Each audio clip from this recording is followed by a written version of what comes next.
തറവാട്ടില് മാണിക്യ കല്ലാണവൾ. പരിചയെടുക്കും സുൽത്താനായി ഞാൻ നിന്നെ വിളിക്കും നേരത്ത്. തിരിശത്തോപ്പിലെ റാണിയാ, തിരിശത്തോപ്പിലെ റാണിയായി നിൻ വരവും കാത്ത് കടവത്ത്.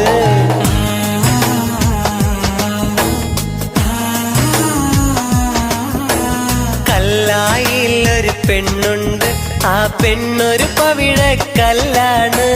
മനസ്സിൽ നിറയും പൂവാണ്, ആ പൂവിന്നിതളെന്നുയിരാ. കരിമിഴി കൊണ്ടൊരു നോട്ടത്തിൽ അവളെന്നും പത്തരമാറ്റാണ്. കല്ലായിലൊരു പെണ്ണുണ്ട്, ആ പെണ്ണൊരു പവിഴക്കല്ലാണ്. മനസ്സിൽ നിറയും പൂവാണ്, ആ പൂവിന്നി